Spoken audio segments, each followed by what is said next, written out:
immigrants. They're not supposed to be here.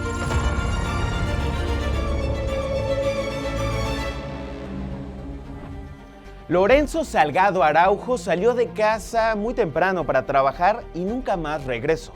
Como millones de migrantes, madrugó para ganarse la vida, para sostener a su familia y para seguir construyendo el país en el que vivió durante décadas. Pero su jornada terminó bajo las balas de un agente del ICE. Durante años, Donald Trump ha construido su narrativa señalando a los migrantes como enemigos. Los ha llamado criminales, invasores, amenazas. Ha transformado un fenómeno profundamente humano en un problema de seguridad nacional. Y cuando el discurso político convierte a las personas en peligros, las instituciones terminan actuando en consecuencia. La tragedia es aún mayor porque detrás de esta maquinaria existe una industria multimillonaria. Miles de migrantes son confinados cada año en centros de detención operados por corporaciones privadas que obtienen ganancias por cada cama ocupada, por cada persona retenida, por cada día de encierro. El nombre de Lorenzo Salgado se suma a una lista que crece. Hoy ya son 17 mexicanos muertos en centros de detención del ICE o bien durante sus operativos. No son números, son padres, son hijos, son hermanos, son migrantes. Su único delito fue migrar.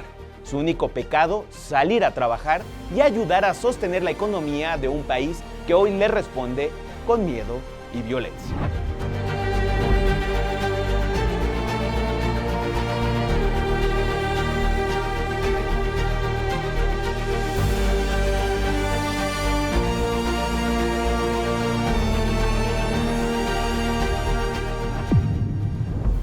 I am calling for a full investigation into the events that transpired yesterday, July 7th.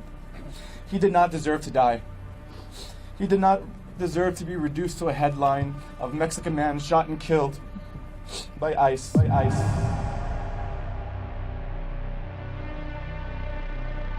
Lorenzo Salgado Araujo, mexicano trabajador de la construcción y con poco más de 3 décadas en Estados Unidos, se dirigía a su lugar de trabajo la mañana de este martes y nunca regresó a casa. El hecho ocurrió la mañana de este 7 de julio, alrededor de las 6:50, en la calle Canal del Barrio, Magnolia Park, una de las zonas conocidas por su población hispana más antiguas de Houston. De acuerdo con el Departamento de Seguridad Nacional, agentes del ICE intentaron detener el vehículo de Salgado Araujo durante un operativo migratorio, pero aseguraron que el mexicano evadió el arresto, desobedeció órdenes, embistió el vehículo oficial y usó su camioneta como supuesta arma para intentar atropellar a un agente, por lo que uno de ellos disparó. Salgado fue trasladado a un hospital, donde lamentablemente moriría a causa de las heridas. Durante casi 35 años, hizo de Estados Unidos su hogar. Era padre de familia, esposo y migrante, que así como millones de mexicanos, su rutina comenzaba antes del amanecer. Salía cada mañana a trabajar en su negocio de construcción y a recoger a sus compañeros en Houston. Part of his dream was to build a house for himself and his family, just like the hundreds he had built for himself over his career. One that he could call home. My dad, because he had been in the process of getting a work permit, he knew what to do in case he was stopped by ICE. El caso reabre las sospechas sobre un patrón ya denunciado por organizaciones latinas. El ICE dispara, después alega que la persona intentó arrollar a sus agentes y presenta la muerte como defensa propia. Así, ocurrió también con Renee Good, una ciudadana estadounidense baleada en la cabeza en enero en Minneapolis, después de que el DHS afirmara que había intentado atropellar a un agente, una versión que fue cuestionada por testigos y autoridades locales. You're criminals! You're criminals! Sin embargo, la presunta versión oficial del caso de Lorenzo también fue puesta en duda.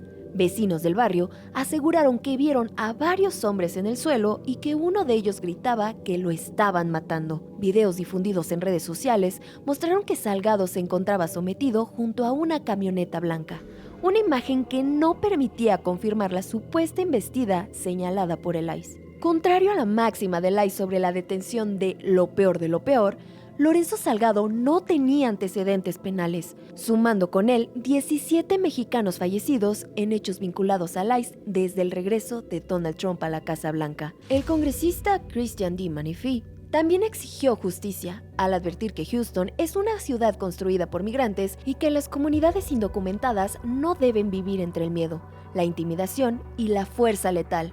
A estas reacciones se sumaron LULAC y la congresista Silvia García, quienes pidieron una investigación independiente, transparente y con toda la evidencia preservada.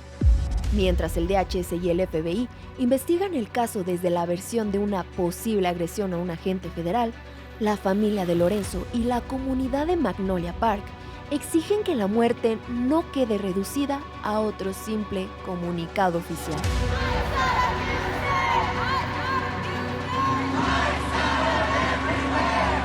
Hazel Ruiz, TV Migrante.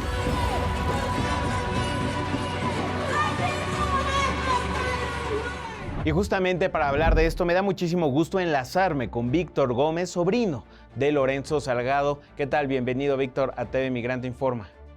Muchísimas gracias. Gracias por la invitación, por la oportunidad de estar por acá. Víctor, me gustaría arrancar la charla preguntándote de qué manera ustedes se enteraron de este trágico suceso y también cuéntanos un poco de la vida de Lorenzo. Bueno, creo que lo más duro de esta situación es que nos enteramos prácticamente de la misma manera en que se enteró el resto de las personas.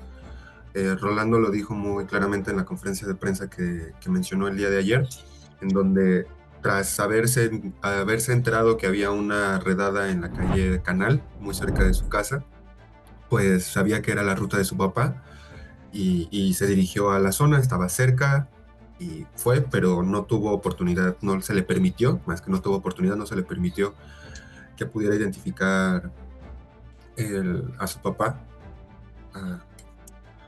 al señor Salgado en ese momento, porque las autoridades lo estaban deteniendo.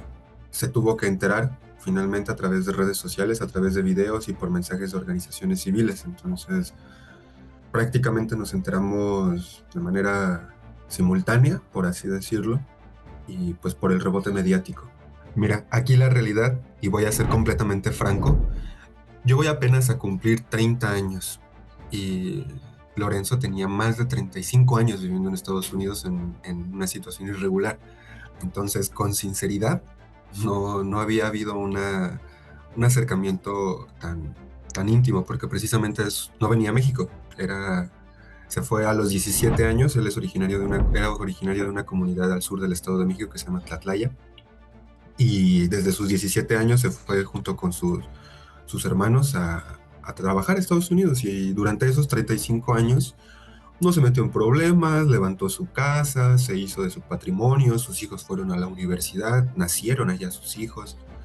Es decir, así como lo decíamos en otros espacios, y que creo que ese es el mensaje más fuerte que queremos comunicar, es todas las personas que vivimos en México, me atrevo a decirlo, tenemos un familiar, un amigo, un conocido, un tío que vive en Estados Unidos, ya sea de manera regular o irregular. El último dato que tengo son más de 12 millones de mexicanos los que viven en Estados Unidos en distintas condiciones, y más de 30 millones de personas latinoamericanas. Entonces, el mensaje en este caso es un mensaje de justicia, pero es un mensaje de justicia que no, así como bien lo mencionó Rolando, es una búsqueda de justicia por su papá, pero también es una búsqueda de justicia por todos y todas las personas que están siendo detenidas en este momento.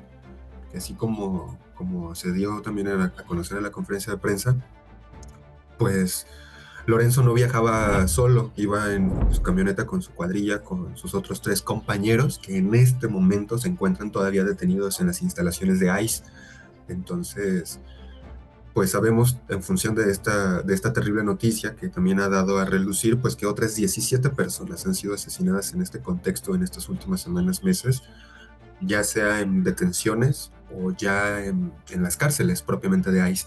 Entonces, pelear o demandar la justicia por Lorenzo, pues literalmente es también apelar por la vida de las otras 3 personas que están detenidas, por las demás personas que han sido abatidas en estos 2 años de gobierno de Donald Trump, y es esa principalmente una demanda de justicia por todos y por todas. Víctor, el gobierno de México anunció una serie de medidas justamente sobre este y otros casos que ya se suman. ¿De qué manera reciben estas acciones ya legales y judiciales? Recibimos con júbilo, recibimos con alegría esta respuesta de la mañana que hubo por parte de la presidenta Claudia Sheinbaum Pardo y también del canciller, porque en efecto es un paso, o sea, no creemos que ya se haya solucionado, pero pues respondiendo a lo que me comentas así en orden de atrás para adelante, pues lo recibimos con gusto, porque fundamentalmente las dos últimas puntos que mencionó en la mañanera del paso de lo diplomático a lo jurídico y de las sanciones civiles son dos acciones contundentes que sí pueden llegar a tener un efecto más real sobre las vidas de todas estas personas. Entonces, en ese sentido, pues no hay que dejar de tener el dedo sobre el renglón de que no se trata únicamente de este caso, no es solamente la vida de Lorenzo, es también la vida de sus compañeros, es la vida de todas las demás personas, y bueno, es un primer paso. En segundo lugar, en este momento también, y creo que eso también abona a la discusión, recibimos, insisto, con júbilo ese primer paso, sobre todo esas dos últimas condiciones. Hasta el momento no tengo conciencia si es que ya ha habido comunicación consular. El canciller dijo que se iba a comunicar con la familia, pero insisto, como al final tanto Rolando como sus hermanos están atosigados de mensajes, pues nuestra posición desde este lado ha sido ser una cámara de eco, repetir lo que la familia desea, las demandas que se van posicionando. También ha habido otras acciones en solidaridad ahí en mismo Houston, de amigos, de familiares, de vecinos. Muchas gracias, Víctor, por estar aquí en TV Migrante Informa. Muchísimas gracias por la invitación. Tras el fallecimiento de Lorenzo Salgado, el gobierno de México anunció una nueva etapa en su respuesta ante las muertes de los connacionales relacionadas con agentes federales y al interior de los centros de detención del Servicio de Inmigración y Control de Aduanas de los Estados Unidos. Vamos a ver de qué se trata esta estrategia, justamente que da un paso de solamente reacciones diplomáticas a un paso ya legal y judicial. Vamos a escuchar. Las SRE va a solicitar apoyo a la FGR para presentar de manera formal denuncias contra quien resulte responsable ante las fiscalías estatales y ante el Departamento de Justicia de los Estados Unidos por las muertes de mexicanos bajo custodia y en operativos de ICE. Vamos a iniciar acciones civiles a las empresas que operan los centros de detención con el envío de cartas de cese y desistimiento de acciones y condiciones violatorias de los derechos humanos que llevaron a la muerte de 14 mexicanos por parte de operadores privados de los centros de detención de ICE. Y en TV Migrante tuvimos oportunidad de platicar con Juan Proaño, director ejecutivo de LULAC, organización migrante que ha estado acompañando justamente a la familia de Lorenzo Salgado. Vamos a ver lo que nos dijo. Estamos empezando nuestra propia investigación y tenemos que hacer acaso lo que llama autopsia para ver exactamente qué pasó. Y de ahí podemos poder, ojalá, entender exactamente lo que hicieron los agentes que le quitaron la vida a Lorenzo. Las primeras cosas que hizo ICE ya están cambiando la historia un poco, ¿no? Dijeron que al comienzo estaba muy enfocado en la persona, ahora dicen que él no fue la persona que estaba persiguiendo. Están diciendo que habían 2 personas de Guatemala y todas las personas en el camión son de México. Tal vez otra mentira de esta agencia. Dijeron que estaba usando el vehículo para hacer daño o asaltar a los agentes. Y lo que sabemos es que eso también no es verdad. No hay ningún golpe en el carro adelante ni atrás, en los lados. Y ahora tenemos testimonio de las personas que estaban ahí, testigos de exactamente lo que pasó, y fueron los agentes que estaban agresivos contra Lorenzo y que al fin lo mataron. En los Estados Unidos es diferente de estado en estado. Por ejemplo, en en Minneapolis, en Minnesota, requiere que todos los agentes tengan una cámara. Pero en Texas, como es un estado más republicano, no lo exigen al fin del día. Eso varía dependiendo del estado que una persona está. Nosotros pensamos que todos los agentes deben tener esas cámaras puestos a todo el tiempo que están en servicio y que están afuera haciendo ese trabajo, porque es la única cosa que nos va a dar la información que necesitamos cuando un caso así pasa. Él no tenía ningún récord criminal, ¿no? La única cosa que hizo o que le trajo la atención es que era latino, ¿no? Y el color de la piel, acá decimos racial profiling, y eso va contra la Constitución. El problema que tenemos es que esto sea un agente federal. Estamos pidiendo una investigación independiente. No creemos a ICE, no creemos a DHS, no tenemos fe que el FBI va a hacer una investigación con toda la información que uno debe tener cuando algo así pasa. Necesitamos otro medio para hacerlo. Y si no tenemos ese medio en Texas porque ellos no los quieren hacer, porque las agencias federales no quieren hacer, entonces lo vamos a hacer nosotros mismos. Porque al fin del día, la verdad tiene que salir a la luz.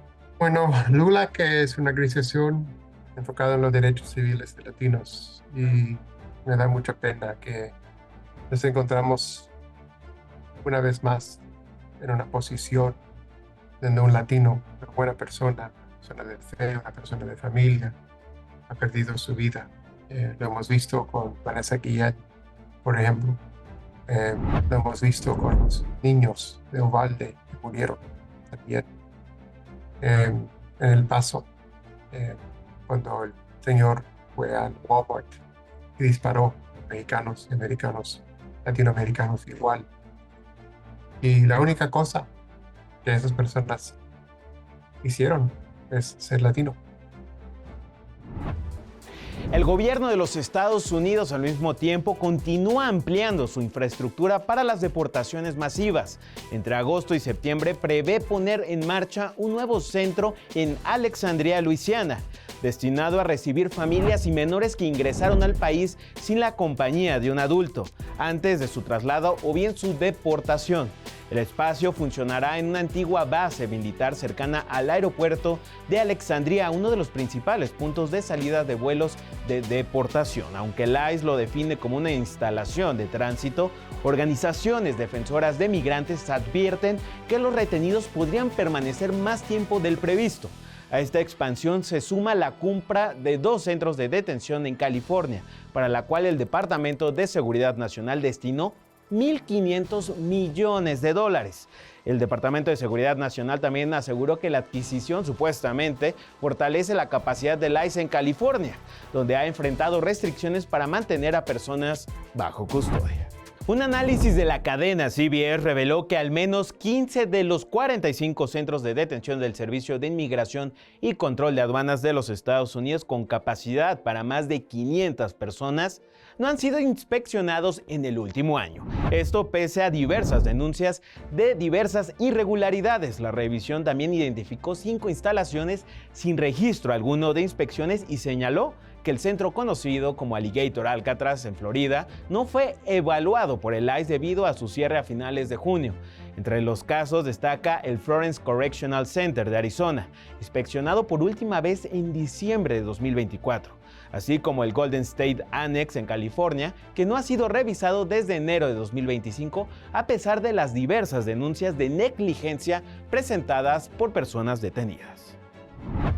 Y ahora la inteligencia artificial incluso llega a las detenciones. Según un informe elaborado por organizaciones especializadas en políticas migratorias, derechos civiles y tecnologías de vigilancia, el Servicio de Inmigración y Control de Aduanas ha ampliado el uso de la inteligencia artificial, análisis de datos y sistemas digitales para identificar, rastrear y así facilitar las detenciones de migrantes. El estudio señala que estas herramientas permiten al ICE reunir información de distintos entornos digitales y así agilizar los procesos de identificación utilizados en las investigaciones migratorias. Además, advierte que la agencia también ha incorporado el uso de reconocimiento facial, bases de datos comerciales y otros sistemas de vigilancia para recolectar y analizar grandes volúmenes de información personal. El informe también señala que el gasto en contratos de vigilancia migratoria creció de poco más de $310 millones en 2025 a 513 millones en 2026, un monto que representa su nivel más alto hasta el momento. Sin duda, uno de los casos en el sector judicial que ha llamado la atención es el de la ex jueza de Tribunal de Circuito de Condado de Milwaukee, Hannah Duggan, quien evitó una condena de prisión tras ser declarada culpable de obstrucción a la justicia por ayudar a un migrante mexicano a evadir a los agentes del Servicio de Inmigración y Control de Aduanas. Ante esto, un juez federal le impuso una multa de $5,000 al considerar que su actuación representó un hecho aislado dentro de una trayectoria dedicada supuestamente al servicio público, aunque el jurado también la absolvió del cargo de ayudar a una persona para impedir su arresto. La ex jueza, hay que recordar, renunció al cargo en enero en medio de amenazas de destitución y aseguró que su procesamiento ponía en riesgo la independencia del Poder Judicial.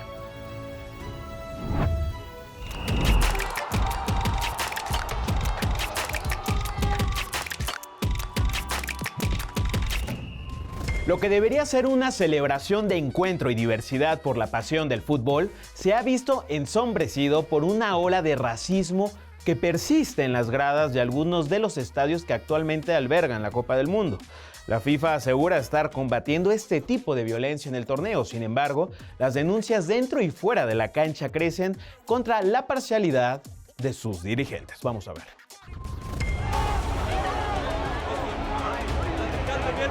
En un torneo donde el Mundial prometía ser un evento de multiculturalidad deportiva, escenas plagadas de racismo aparecen en gradas, canchas y redes sociales como una sombra que no solo envuelve a la afición, sino los intereses de las grandes élites económicas y a la política internacional.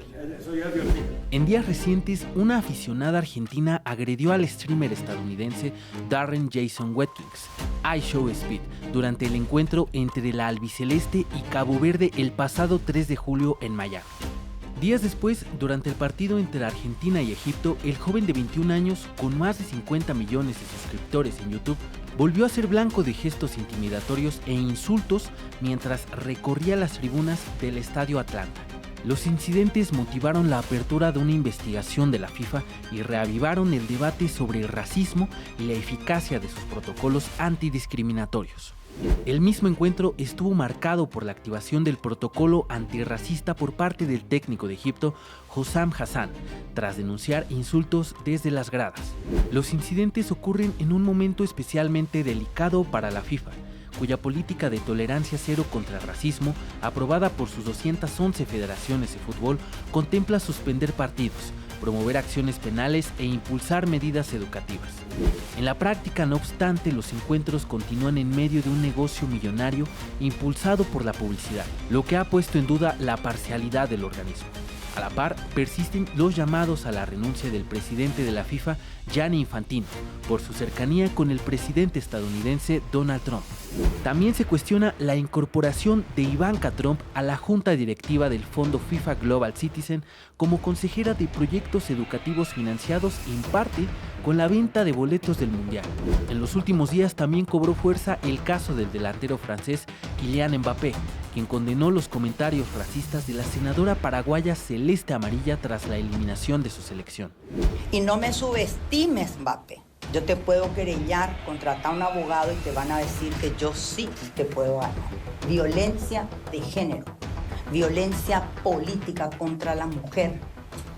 Eso es grave, eso sí es grave. Que me pida disculpas porque todavía tengo acción para eso. La legisladora defendió sus declaraciones como producto de su generación y acusó al futbolista de ejercer violencia de género. Al respecto, la Federación Francesa de Fútbol anunció que emprenderá acciones legales al considerar sus declaraciones como absolutamente abominables e inaceptables. Clubes de fútbol, la ONU y el gobierno de Emmanuel Macron también respaldaron al capitán de Le Blues frente a los ataques xenófobos por su origen migrante. Más allá de comunicados y posturas oficiales, la dirigencia de la FIFA se mantiene al margen de situaciones que se traducen en violencia, intimidación y odio hacia jugadores, equipos técnicos y aficionados que hoy se juegan los valores en la cancha mientras el balón rueda hacia la final del Mundial. Sergio Mar Cordero, TV Migrante. Muchas gracias por acompañarnos en este programa de TV Migrante Informa. Yo soy Emerson Segura y no se pierdan todo nuestro contenido en nuestras redes sociales en @TV Migrante, en la plataforma digital de los medios públicos MX Plus, en Altavoz Radio, en Canal 14 y desde luego aquí en TV Migrante. Hasta la próxima.